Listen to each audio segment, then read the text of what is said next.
actively involved in anything that is bike path. Absolutely. Shoot back to you guys. Justin Shaw, please. Byron Stauffer, Executive Director, Indiana County Office of Planning and Development.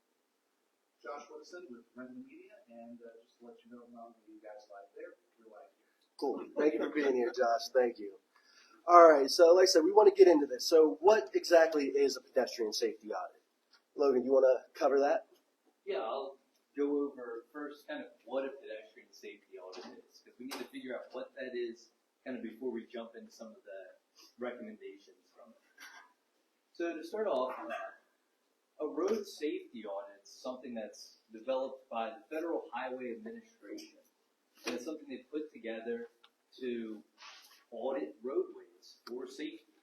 So as the name kind of entails, a road safety audit is walking through the roadway and looking for any safety things that are there, that are good, and what might need improved. So there's sort of a difference between a road safety audit and a pedestrian safety audit. With a road safety audit, you're looking how to make the road safer. With a pedestrian safety audit, you're trying to make it safer for pedestrians, cyclists, and anybody who might be using the roadways not in a vehicle. This is sort of the process of developing a road safety audit on the board. And you can see, starting off, you're trying to figure out what the initial project would be. And then you come together and select a road safety audit team. And that team was made up of myself, Planning Commission, Indiana Borough. So it's a good group, and you want people from all different kind of situations, so that way you get a lot of different perspectives on it.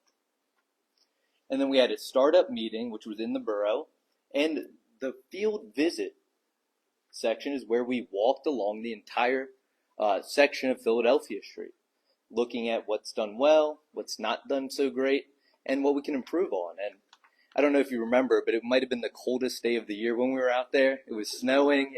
It was not fun. Not the coldest. Yeah, and then after we do that, we come back and we develop a report. So we put together a report, and then we presented that report to the borough with some suggestions and safety improvements that could be done. So that's sort of the process that we went through. Can we go to the next one? Yep.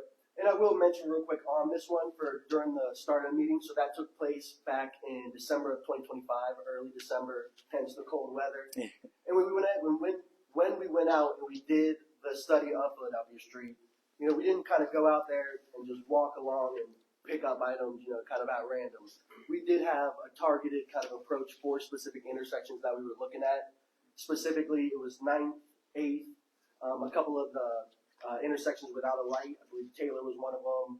The other one was Carpenter off my head, top of my head. And then we also hit Fifth Street. So that was kind of our core focus area, and those intersections within that area specifically. Yep. And this is a sort of a good example of what can be done with a safety audit. In the image on the left, you see this multi-lane roadway, and you can see a cyclist trying to navigate along the roadway. And in that image there, I know personally I would not feel safe or comfortable riding down the roadway there. And then on the right, you can see they did a road diet. They added a bike lane. They actually lowered the number of lanes on the roadway. All of that are accommodations to make that roadway safer. So as we mentioned, we had that startup meeting in December. It was a good group of people. And then we walked the roadway. And we found some things that we put into the road safety audit report as recommendations. Some of those being crosswalk enhancements. I was actually out today walking on the roadway, and there are some high visibility crosswalks already out there, which is a good thing. You have those sort of ladder style crosswalk markings versus just the parallel lines. So that is a good thing that's currently out there. But something else is there wasn't necessarily the best pedestrian signage at all of those locations.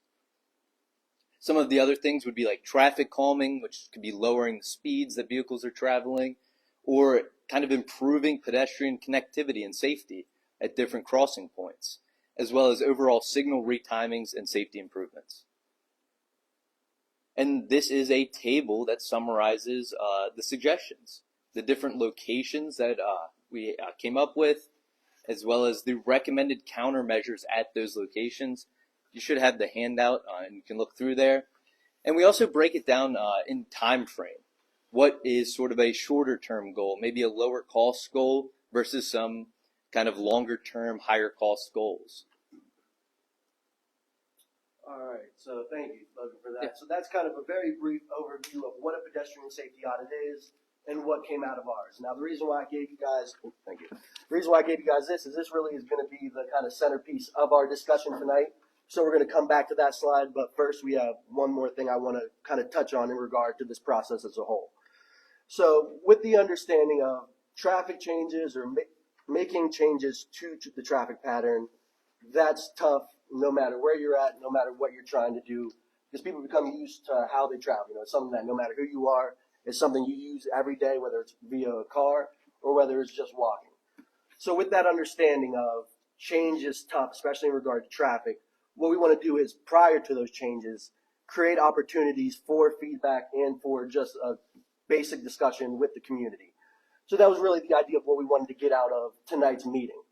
So here we kind of have a breakdown of the decision-making, not necessarily the process, but more so the different roles within the decision-making process. So when we're looking at these recommendations that came from LTAP and from PennDOT, you know, Borough Council, they're the ones that are going to have the final say in regard to what happens. But obviously there's a lot of feedback or a lot of information that they need to make a good decision, which is where the borough staff comes into play. So we work with residents to identify the issues and provide technical support for council, like I said, to make the best decision possible. And then we go to the residents. Like I said, the residents being the ones that are using it every single day, that have become, you know, accustomed to how it's worked in the past and maybe, you know, not super excited for what's coming in the future. That's an opportunity for them to make these things known. So whether there's something that they specifically like or that they think is working well in the street, or the opposite, there's something that's completely going wrong and for whatever reason we're missing it, that's where we need the residents' input to let us know that we're either in the right direction or we're off base completely. And then finally, the last role within this process is the PennDOT traffic engineers. So they're going to work with staff and council to try to find a balance between the what we want and the what's realistic. So obviously when we're getting out there, we're thinking about the roadway, we're thinking about what we want it to look like. You know, we try to elicit all the feedback that we can so that we have essentially like a wish list. So on the perfect day, no matter amount of funding, this is what we would want. PennDOT's going to be the ones to kind of reel us in and say, okay, well, on this street, you know, this isn't going to work. You don't have the measurements for this. You don't have the funding for that, whatever it may be. All of these four groups, like I said, they work to get to that main decision that council would then make at the end. And so before we get into the discussion, that's kind of like I said, the overall high-level view of what we've done up to this point. On the last slide of this page, I have a couple of guiding questions. Now, I think based on the people in this room, you probably won't need those guiding questions. I think a lot of people in here, they've already been thinking about these things, whether they've seen the audit or not. But now is the time, based off of, like I said, the recommendations that came out of the audit, you know, what would your feedback be, or what would be items that you think we should prioritize, something you think that isn't as important right now, we could push down the line.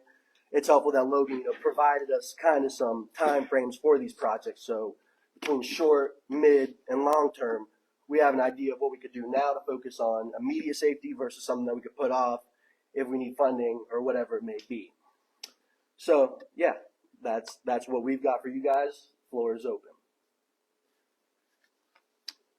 Trey, should we work through some of those recommendations? Yeah, I'm trying to go back to that slide. And that's a how people kind of react. Right. All right. Here we go. I'm curious, recalibrate and start, stop, give your parameters. Yeah. So we were looking at kind of the immediate downtown core. So we were looking from 5th up to 9th, specifically at the intersections of 9th, 8th, Taylor, Carpenter, and 5th, or 6th and 5th. So it's really essentially all of them. Don't forget about 4. We didn't go all the way down to Fourth for this, but that would be included generally. Yes. And you're not talking about Seventh, which is Right. where people have been killed. Right. Exactly. Yeah. No. So. So that was Yeah. basically It what, is. It's referenced in the audit. Yes. that was basically what was part of the audit, right? Correct. So things for the future, like other areas of Philadelphia Street and other areas of town. Mm-hmm. Yeah, no, that's a good comment, and that's something that we've received a lot of questions on in regard to the audit itself. Was why did we just focus on this area? I think one reason was kind of the immediate feedback from residents based off of the incidences that happened last year. So when people think about Indiana, if they think about walking in Indiana, typically that's where they're going to be thinking. But in terms of recommendations or improvements, we're certainly not limited just to Philadelphia Street. And our comments here and our responses to these questions, should they be limited, then, I mean, I suppose we can focus them or preface them if they're within the area, but they don't need to be limited to. Right, yeah, no, the comments, feedback can be borough-wide. But like I said, in terms of the audit, that was the As an specific area we example, were I'm looking at. taking notes, 6th Street, 7th Street, those are within the area. Mhm. But without thinking about just the project area, what immediately came to mind for me is like Oakland Avenue, 10th to 11th, adjacent to campus, Right. and the 13th Street intersection also. Mhm. Those are like, just a couple others that are certainly outside of Right. this area. Yeah, absolutely. Like I said, we did look at we did have a specific scope for it. But in terms of this meeting, discussion, feedback, comments, we can look anywhere for that. So you know what I'm gonna say. The east The side, east side, yes, of Philadelphia Second Street. Street. Can you maybe mark more that down? Second Street. So what's been your experience in that area that makes you feel uncomfortable when you're either walking, traveling, Nobody biking? else knows, but you guys probably know. That area when people come off the 286 exit and come off that 119 roundabout when they're heading towards town or the east end, they're whipping around there possibly 50 miles an hour. That's a 35-mile-an-hour zone. So it's very dangerous. There's a crosswalk there, and I saw some people almost get hit there. I almost got hit there. So it's dangerous. No, and I think we're experiencing, a very similar situation on the other side too. So as you approach the downtown core on both ends, east and west, it's essentially a straightaway. Right. Now on the east, it's a little bit more developed in terms of there's the light at, I guess that would be It's the 3rd Street, curve. and then coming off the curve. But on the curve makes it hard. Like if you're on Philadelphia Street, the people coming around there can't see real well and they're speeding too fast, and the people that are trying to pull out of their driveways are taking their lives in their hands because the cars are coming so fast, they're almost getting smacked. So from residing in that corner of our community for over 2 decades, I will not only absolutely agree with you, but it continues in, right?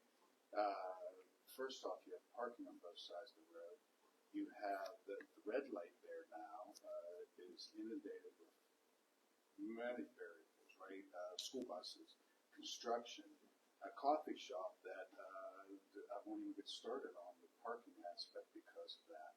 So now you have community members who are pulled back. So you're absolutely right. Right? Coming in, individuals speed up coming off the ramp, trying to catch the light, and heading out from the red light. You just sit over there sometime and enjoy a drink. It sounds like a drag race from the red light out of town for the same reason. They're trying to catch that light coming off of 286, right where East Pike shoots out. Like that's the I mean, that's not even in the borough. So for what it's worth. I lived there at that intersection. That light is always green coming off of 286. Always. The only thing that triggers it is somebody coming from East Pike. And when I back into my driveway, I'm looking at the East Pike people thinking, well, here's what happens. Those people maybe stop, maybe down, they keep rolling. Well, the East Pike then triggers green. they're right on my ass as I'm backing up. I'm sure they've cussed me out 100 times, too bad. But that's what you try to get out. It's always green.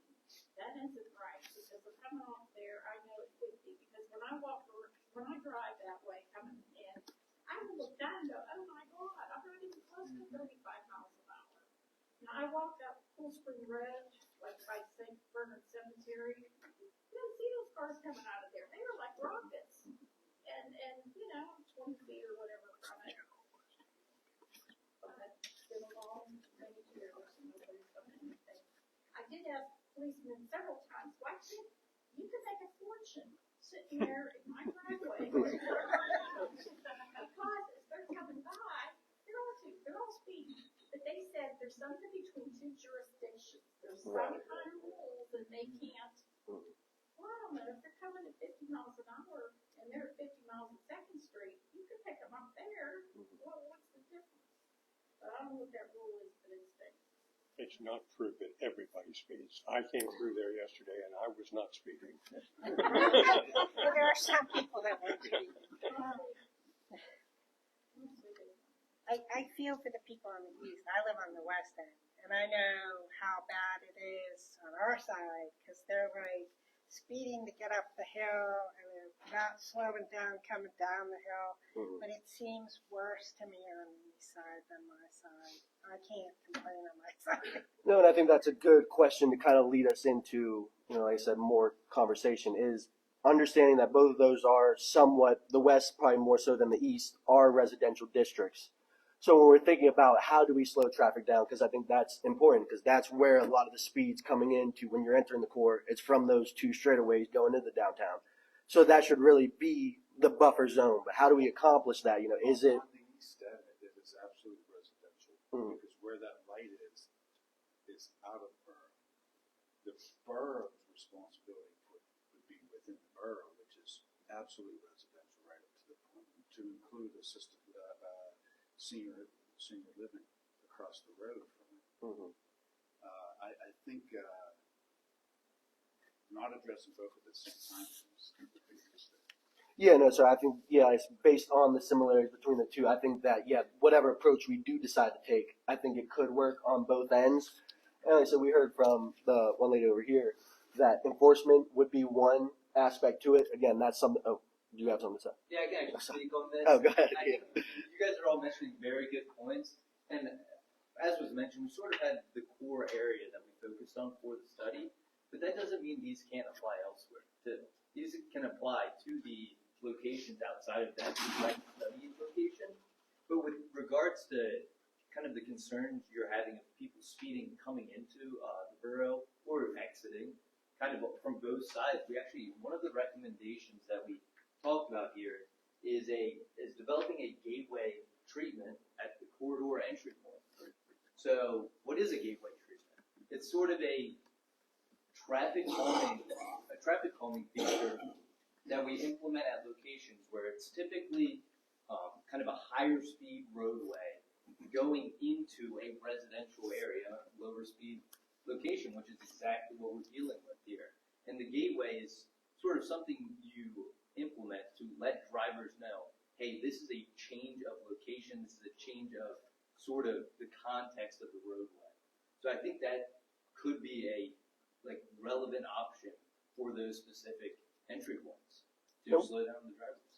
Sorry, go ahead. I was just saying, could you give us an example of what that might look like, or one? I have a great example. Okay. If I can hook up my computer to I don't know the best way to do that. I can send it to you. Yeah, go send it to me. Yeah. Sure, just to add to this point of discussion, it's come up over the years. South 6th Street coming into town That's another is the same exact situation. circumstance where the speed is just very high, and then the speed limit does transition, and the context of the neighborhood transitions relatively quickly.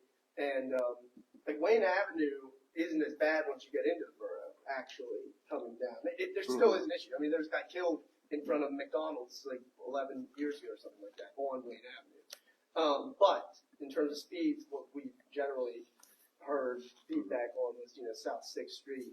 We actually heard that much more often over the years than I've heard East Pike and West Pike, but those are very, obviously those are valid. Yeah, those are big ones.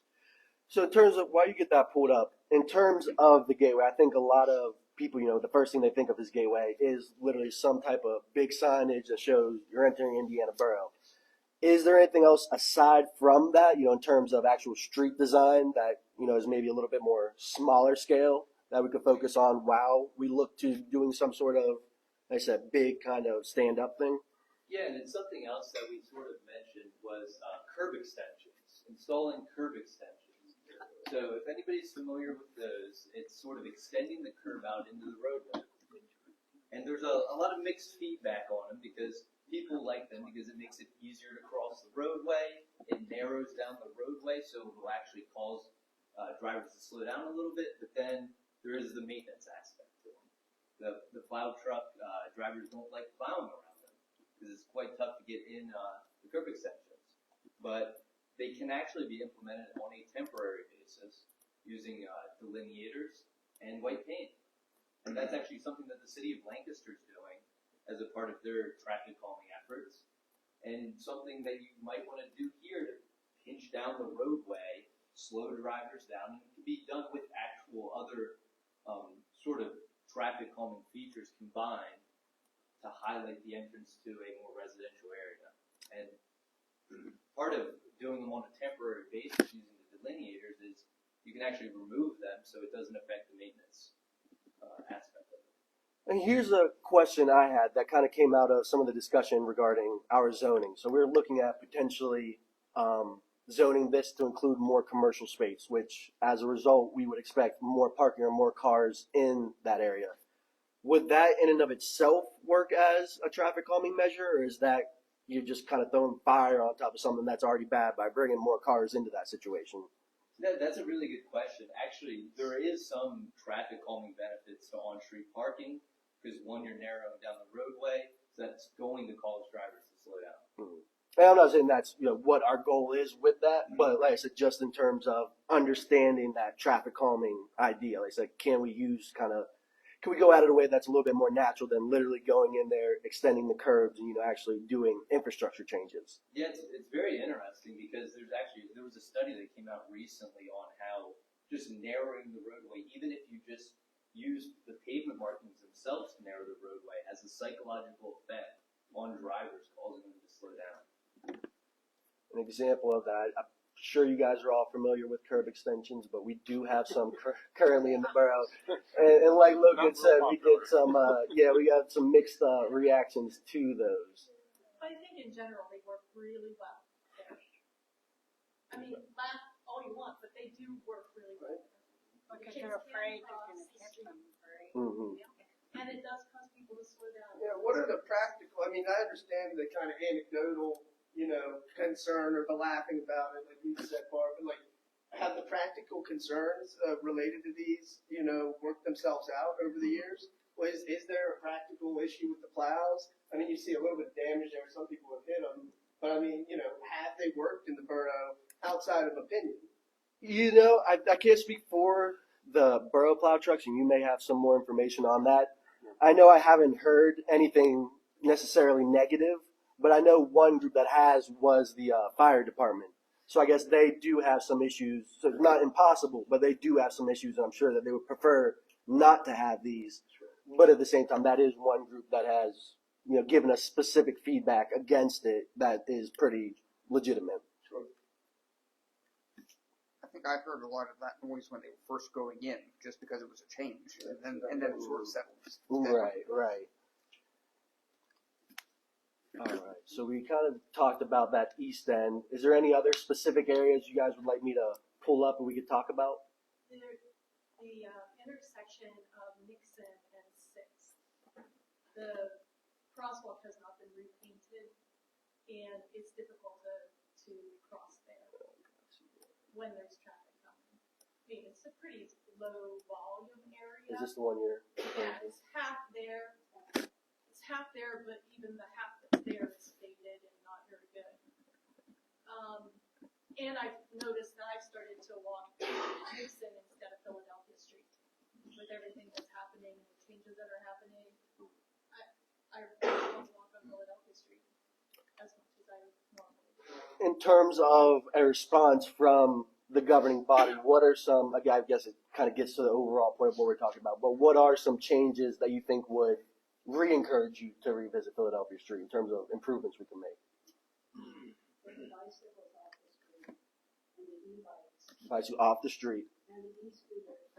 Would you? Off the sidewalk. Get them off Philadelphia Street, off the sidewalk, yeah. Off the sidewalk for sure. I think they won't run over your next and these ones if they want sidewalks. Mm-hmm. And that's, been a conversation that we've had in the past in regard to the development of different bike lanes and different pedestrian structure, is where's the best spot for those. So we know we want them here in the borough, but to your point, maybe Philadelphia Street isn't the best location for it. And like I said, that's not necessarily what we have to get into tonight, but that is something that we've thought about or are continuing to think about. I'll just say, well, with respect to this particular corridor, the central business district in particular, where it's the only place in Indiana County that it's technically illegal to ride a bicycle on the sidewalk. That is, and we hear this, we are talking about the bike ped committee also, that people riding the bicycles, knowingly or unknowingly, with respect to the law, on the sidewalks on Philadelphia Street through the central business district is a recognized issue. That hasn't, from my understanding, caused a lot of accidents or damage, but a lot of near misses is what I hear. Another intersection is, and I've mentioned this at every bike ped meeting, is where the Doodlebug Trail ends at Church and 8th. And, all that paint, the crosswalk is gone now. And so we're asking people, oh, come to our town, right there. And the crosswalk is faded now. It's gone. No, and I do believe that that's one of the items that came out of the pedestrian audit's recommendations. That, again, looking at that, what are short-term things we can do? I think that's certainly one of them. Whether it's we actually go through with the planning code department, go through every single intersection in the borough, see where we actually have crossings, where we don't, where some is partially there, getting an understanding of what we're lacking so that we can have a more targeted approach to improving that. Like I said, I think that's something we could start right away. On that point there, when we did the connection, that was a grant funded project. The borough requested a special paint, but when there was work there, the borough put back the less good paint. Yeah. So that's why it's faded. No, and I think that's a good point as well. Thinking about what materials we're using. I think one of the things you have on here is specifically the high visibility stuff. So I think that's again something small that we could do in terms of the borough is let's not skip out on buying the good stuff. Why buy the cheap stuff that's going to be off in 5 years when we could do it? Put the money into it, get the good stuff, and hopefully it lasts close to 15, 20 years. To that point, yeah, I mean the stuff that did go down originally has lasted a really long time for what it was. There was some street work there. But it's been faded since. It was done with paint, and it's faded, and it's not very good. No, that's a very good comment. Get what you paid for. Right, exactly. Again, like I said, that's. The borough specifically specified paint that we used for the grant. So that'll be good. We can go back, reference it. We know exactly what we need. You can talk to G or one of these guys Okay. about that. Trey, I forwarded you the email from Walter Schroeder. Yeah. One of his concerns was a project that got funded and then was not able to be implemented in Outside Park and North 6th Street, where there's a gap in the pedestrian access to the high school from One Farm Road area. The sidewalk ends, and then there's no connection. Right. So yeah, this is what she's referring to up around here. And it's difficult because of those houses that are so close to the road and some of the utilities that are there as well. But Walter wanted to go on record that that's still a gap. It still would be great to fulfill it at some point. Yeah, no, certainly, and I think that allows us, the opportunity for that kind of cross municipal partnership. So as you can clearly see the cutoff. So this is going to be the borough, no sidewalk. White Township, they're pulling their end of the bargain. They're doing what they need to do. They have a sidewalk in there, and that creates, like I said, an opportunity for partnership across the same issue but also addressing, you know, a connection problem in regard to our sidewalk infrastructure, which is, you know, one of the things I think we pride ourselves on here at the borough is being a walkable community and having the infrastructure that people can get out and take, you know, take advantage of the opportunities. But we could definitely see here that this is a spot where it's missing. Now, I can tell you when we were looking at this project, it was more the issue was in terms of the construction itself, so the feasibility of removing this retaining wall from this homeowner. And, you know, just kind of within that, you know, is kind of what threw it off.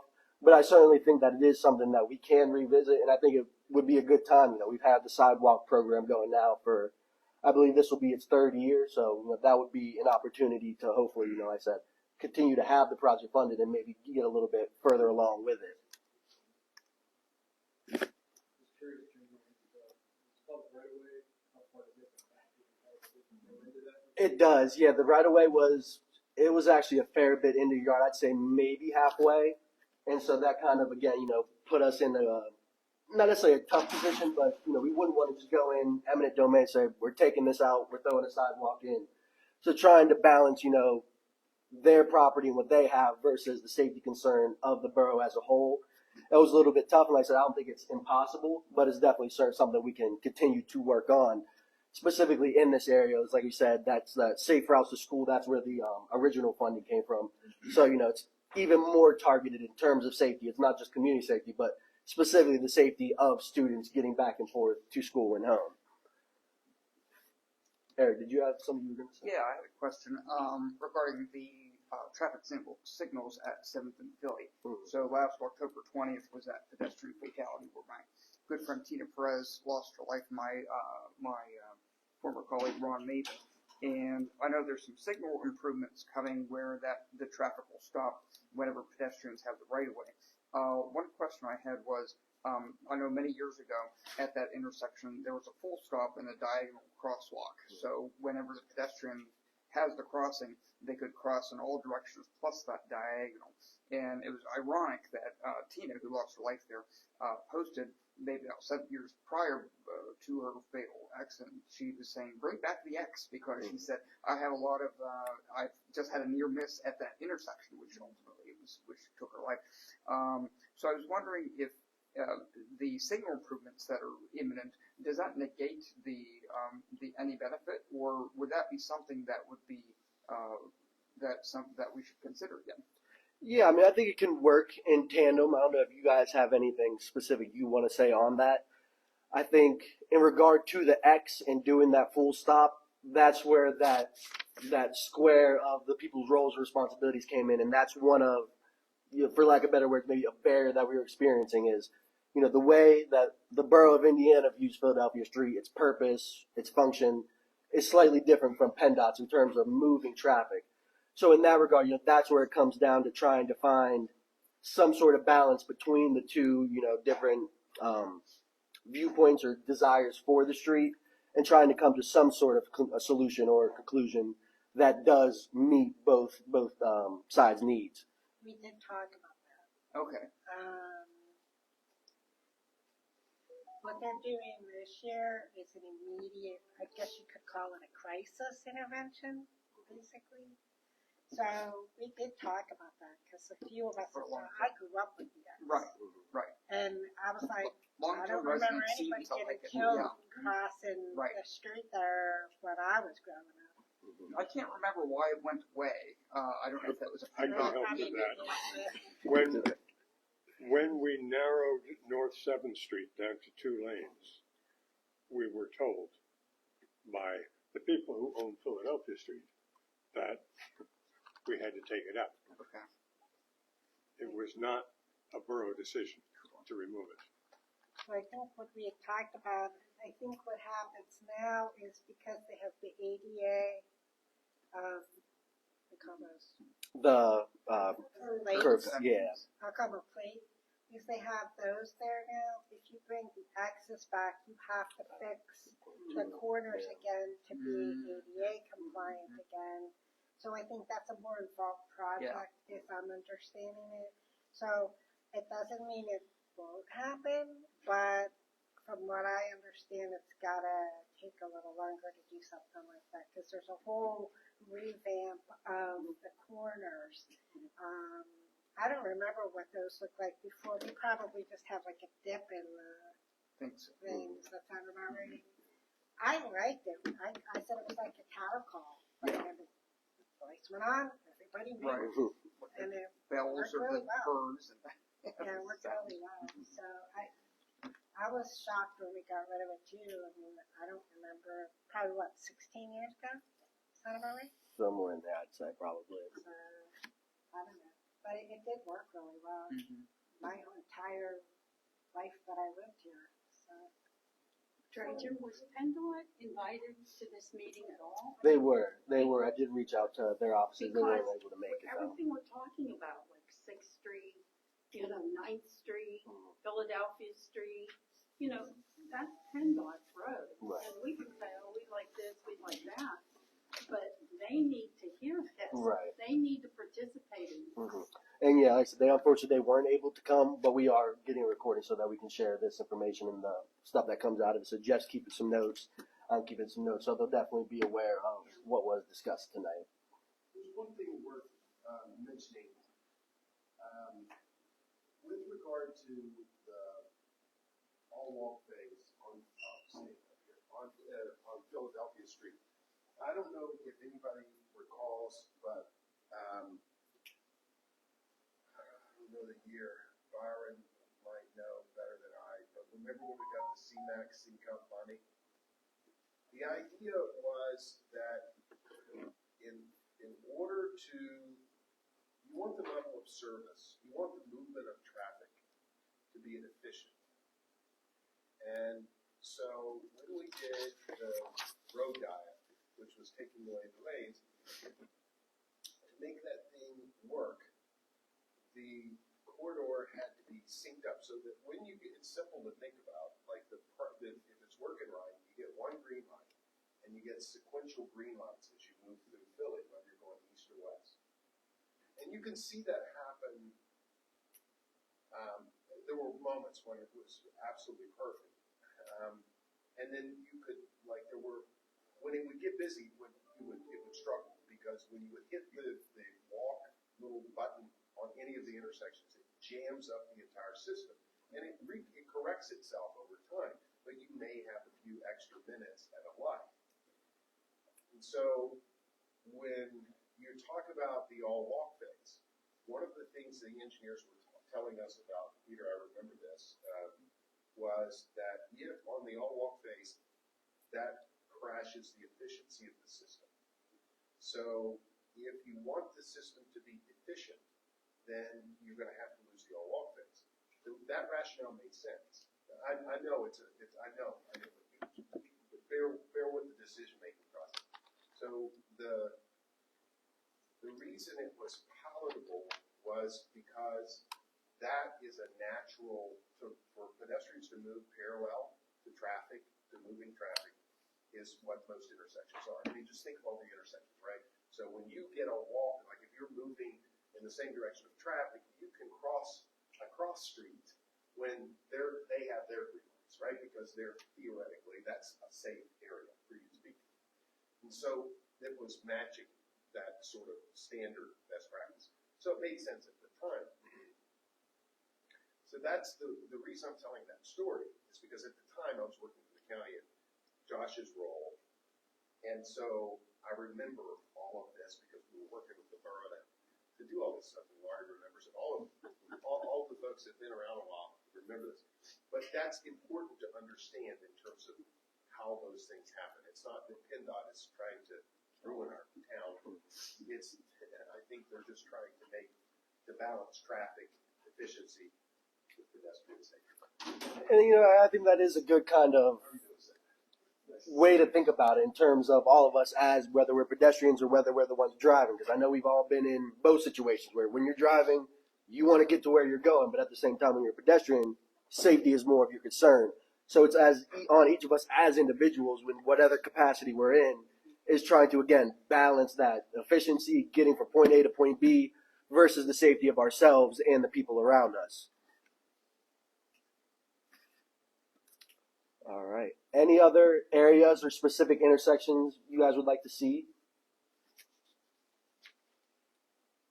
All right. I think we hit just about everything, or through the conversation, we touched on just about every recommendation that came out of Logan's audit. Logan, is there anything else you would like to touch on or include? Yeah, I guess it was kind of jumping off what he finished up saying was it's kind of how do you want that corridor to be used? Do you want it to be vehicle focused, getting as many vehicles in and out of the borough as possible, or do you want it to be pedestrian focused? How do you want the roadway used?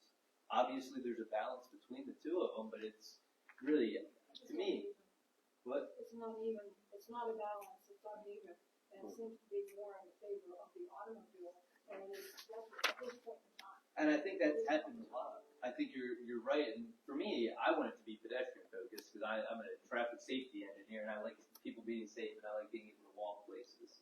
But I think that's a big kind of decision that needs to be made because when you add that all pedestrian walk phase, you're slowing down the vehicles that can move throughout the borough, and that can bring up other unintended consequences. And something we actually helped out the chief with was doing traffic counts on the side streets to determine, if that happens, what additional traffic might be pushed to the side streets in the borough. Is it like pre-count? Yes, to get some existing information, try to get ahead of that if anything does occur.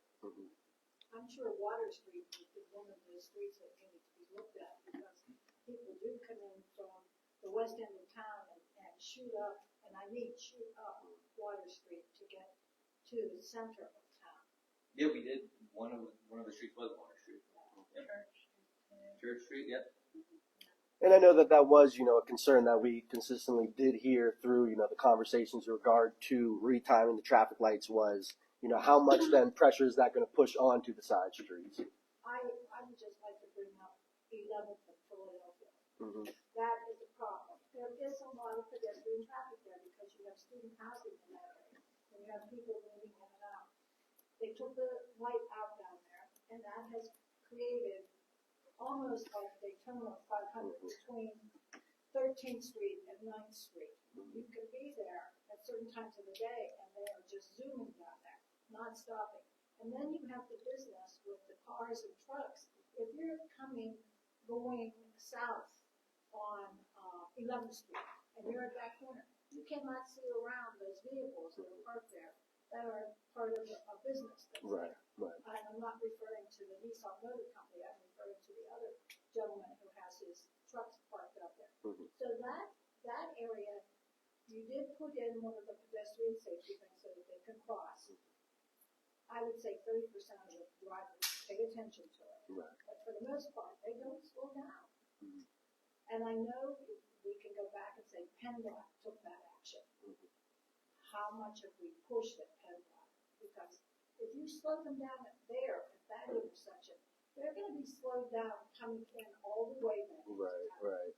No, that's a really good point. And I like what you mentioned, that not necessarily push PennDOT, but how do we collectively as a community, advocate for these changes that we want to see, which, then gets an idea of meetings like this, it sort of becomes redundant. Like I said, this is all something that we've talked about either individually with each other or in meeting settings like this. But I think that is the important part of it is, like I said, we're taking these notes, continually collecting data in terms of the response and feedback from the community.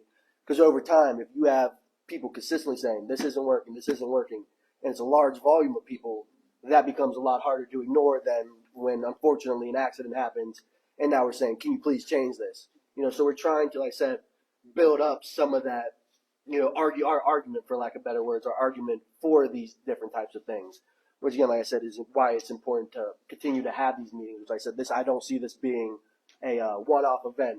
It may not be specifically to the audit, but in all of our development projects, there's some sort of traffic and or pedestrian component within them. So continually bringing this up and having it be a priority, because I know it is for us within the borough now, but I think that, like I said, it needs to be a priority community-wide. Why did they take the light out on 11th Street? I don't remember. To keep the flow of traffic. Yeah. And they felt that, Maybe there they wasn't as much jammed traffic the on the side. counters out and everything. It was an older light. They were redoing stuff through the But corridor. it costs too much money to put in a new light. Yeah, to remove it rather than put in a new light. I know, I just avoid that. I don't go on. Yeah, I live down here. I live down here, Eisenhower, and come up town often, and multiple times, just anecdotally, I've seen 3 or 4 cars backed up on South 11th Street. So I've just gone a different way at that point. And I mean, some of it can be related to other work going on in the borough as well, but I mean, that's just an anecdotal point, and that never happened before. And then another anecdotal thing, when you're in a car or as a pedestrian at that intersection, it does feel a little bit dicey sometimes. I mean, people are coming down there hot, and you're worried that if you miss your opportunity, you're not going to get one for a little bit again. So there's a psychological component to it, and I think people are still getting used to the change there. Now, if it's not a new light going in, I think the question is what mitigations, right? Like, can we slow people down through there? To think about that. Great point. Sure, Yeah. is the traffic here, the pedestrian crossing just with the 2 lines. That's a minimum standard, or is that an acceptable standard in today's PennDOT recommended requirements? Yeah, to me, just looking at this image, if that's how it currently is out there, this seems like one of those low-cost, easy upgrade locations. I would want the high visibility crosswalks at both of those crossings, and the reason being is they're uncontrolled. On these side streets, you have the stop sign, so the 2 lines probably would be sufficient. But on an uncontrolled approach like this, you would want to have the higher visibility crosswalks, like you're saying, because when you look at this and how thin those lines are, when you're a vehicle approaching that, you're not really seeing very far. But when you have the longer bars that go across, you have the whole width of that 6 or 8 feet, depending on the speeds. That's the point I want to get. Yeah. And that's a really good point, because again, I think it goes back to the idea of, there may be a minimum that said we could check the box and yeah, we did it, but is that going to give us the effect we want? Like I said, I think that's, a very small scale thing that we can start to focus on as staff, as a council, is let's not just go for the bare minimum. Let's go for the step up. Let's go for something that's actually going to meet our goal. I think also something that happened at this intersection at this time was that the complete streets policy had not been adopted and completed yet for the borough. And now that it's been upgraded, it's going to be a longer period of time before that improvements happen in that area again. And hopefully in the future, that complete streets policy will be overlaid on that and considered as part of any improvements in that area. And hopefully traffic calming, even rain gardens, it's a low point. It could be rain gardens with the curb extensions that could really make it kind of attractive, where it really isn't very attractive right now. It's just a lot of pavement, very few street trees in that area at all. I have a question. So this is backing up a step or two. Because I've struggled with this, because I've been working, not as on Main Street for all these years. And so how is it that we, as planners, have created a street in which 4 people get killed over a period of 4 months or whatever it was? How can that happen? So if I ask you all, is it a design problem? Is it a road geometry problem? Is it a speed issue? Is it a signage? Is it an enforcement issue? What is the issue? That to me, I can't answer that question. I think it's multifaceted. Is it? Some of it is people not paying attention.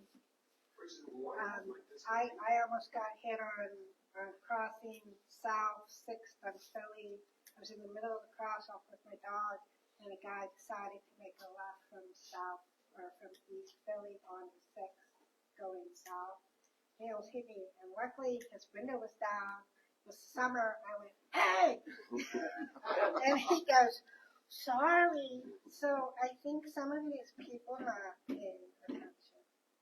And it's drivers and pedestrians. We do hold some responsibility for our own safety. I go to Planet Fitness to work out. I come across the parking lot to go to Planet Fitness. there's cars coming. You have to look first and make sure, and then they see you and you go, okay, you know, so they let you go. But you don't just walk out, and I do see people just walking out. So it's multifaceted. That's an interesting question though, because this report mentioned there were 19 reported pedestrian crashes borough-wide between 2020 and 2024. That would be like a nice little project for somebody to go through each and every one and try to determine what's the primary cause of each one to see what the trend is.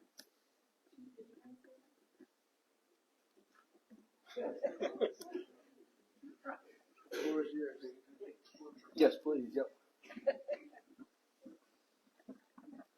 So,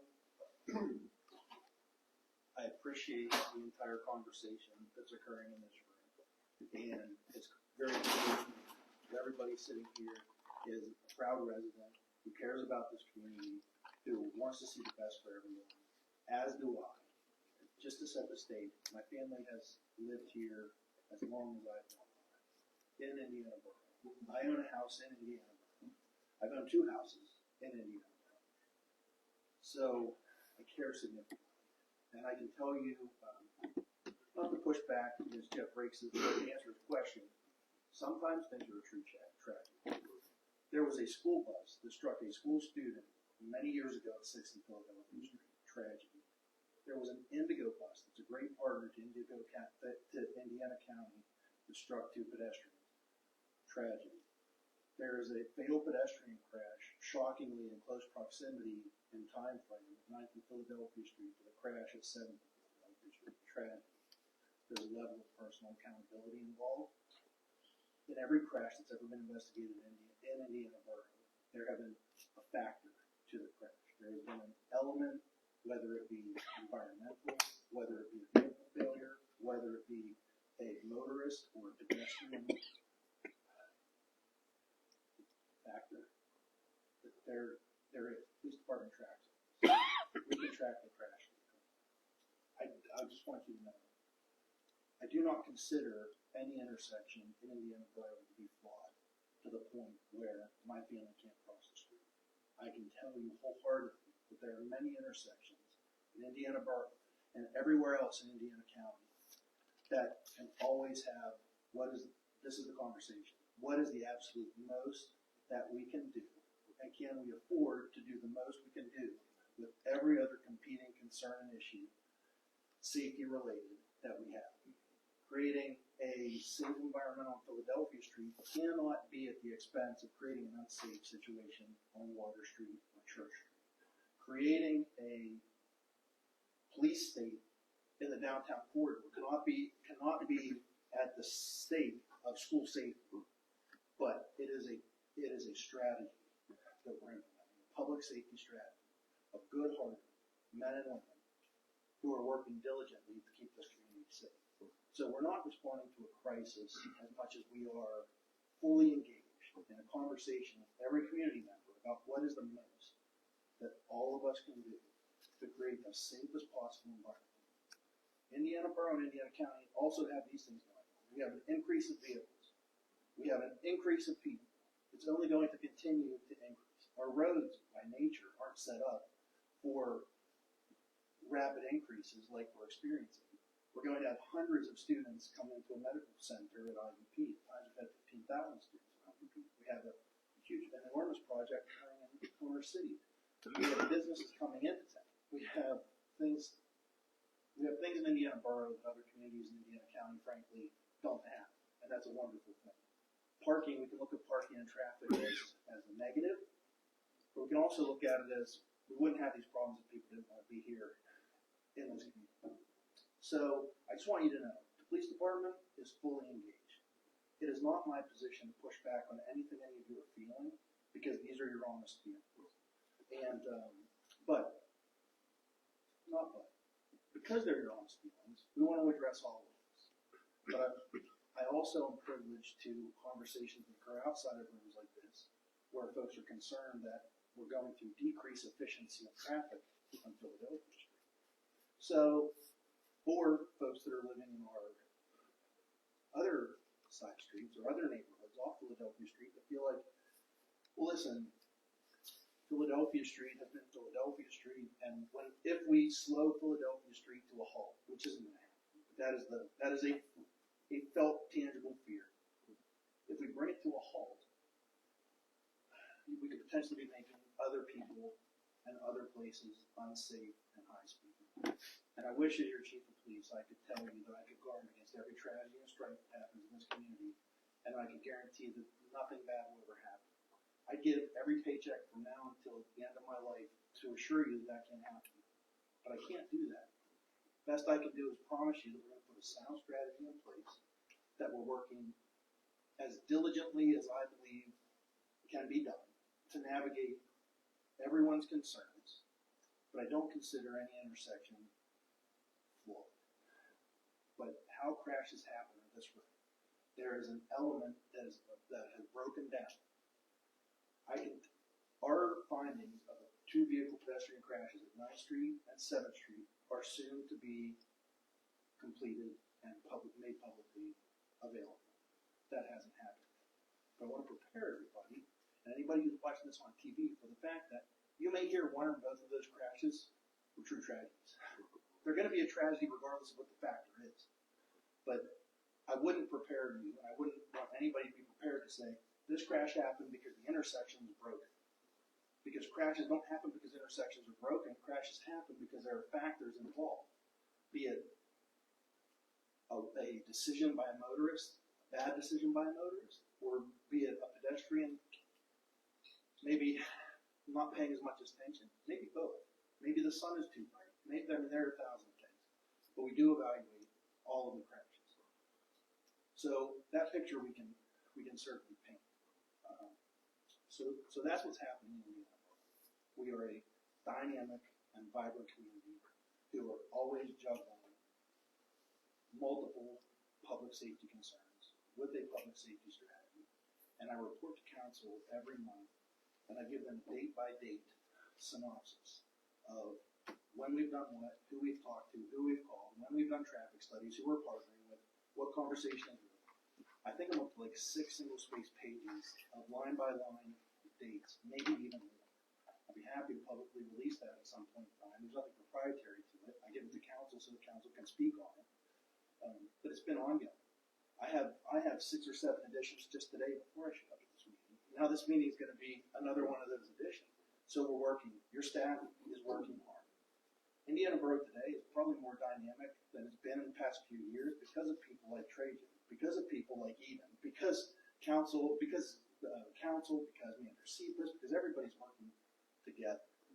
And good ideas need good follow through, and they need to be sought to completion. But I can tell you just from sitting here that if we were to tackle every problem you just discussed at the same time, we wouldn't have enough staff to do it. So there has to be a natural progression of what is best in this moment.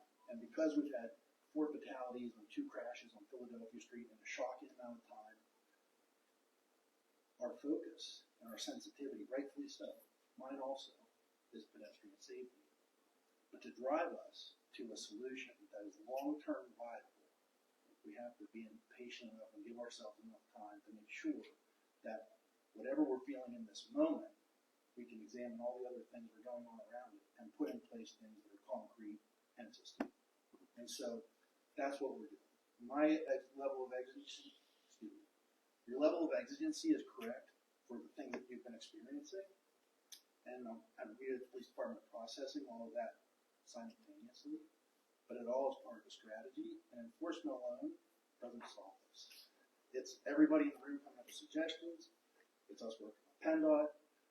It's us working with planning. It's us working with everybody to develop something real and sustainable for our next generations. And the things that you see being done today might feel like, well, that just feels like a Band-Aid, or that doesn't feel like enough, or why not go 100%, is because the things that we can accomplish now, we're accomplishing now, and we're accomplishing them as quickly as possible.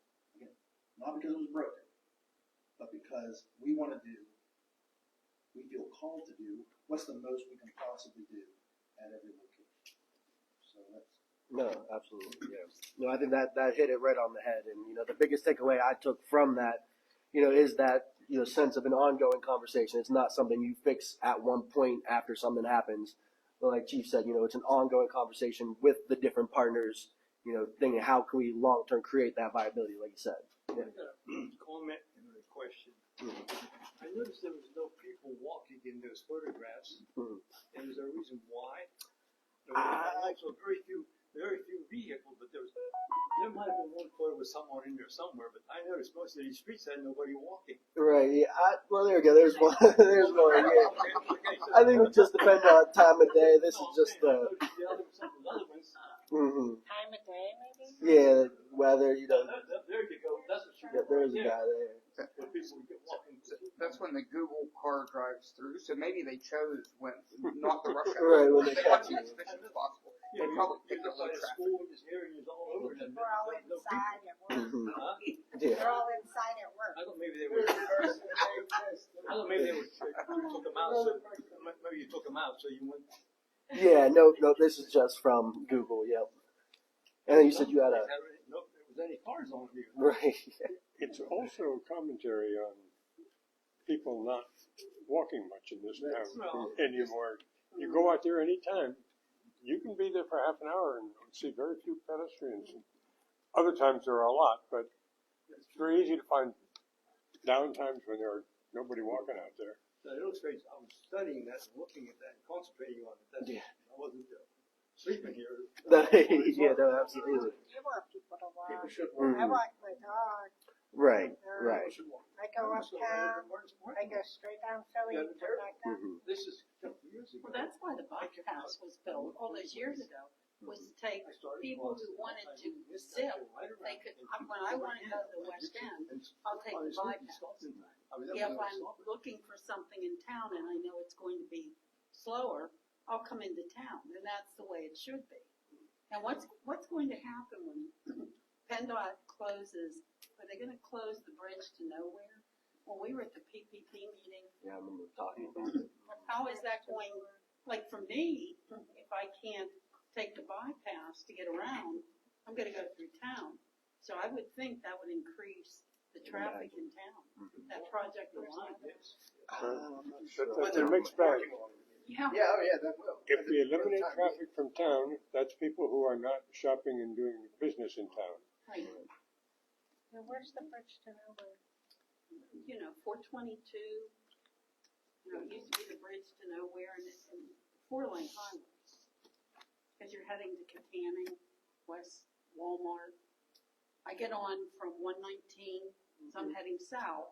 You know, there's like, I'll look into it. I'll find it. down towards Pittsburgh. Like when they, Yeah, 422. Yeah. Towards Katanning. Oh, it used to be the bridge to nowhere. Before used to built be. it. They call Yeah, it right. until they connect. Yeah.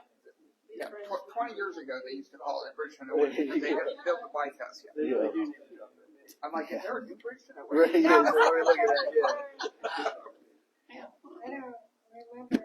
All right, everybody. So we are at the top of the hour. I only scheduled us for 1 hour. Granted, if anybody has any other additional comments or anything they'd like to add, now would be a great time for that. I know some people have already snuck out, but I'll stay around for a while. Like I said, if anybody has anything additional that they want to include that maybe they didn't want in the full meeting, we can certainly still take those comments. As you go home, as you think about it, several people have emailed me leading up to this meeting with their comments, with their feedback. And again, getting to that idea, we always want to be collecting data. So please feel free, as you come across it, as you see an issue, please feel free to share that with us. If anybody needs my card, I believe most people here have my information, but if you don't, please feel free to reach out for that. And then, yeah, finally, I appreciate you guys being here. I appreciate you taking the time to come out and, like I said, have this conversation. I don't see this being a one-off event. Like I said, I want to continue, like you said, keep this as a priority within our community as we think about growth and where we're going to go in the next 5, 10, 15 years and beyond. So thank you all for your time. Logan, thank you for your work that you did on the audit. I appreciate you making the trip up. And that's all we got for you guys. Thank you.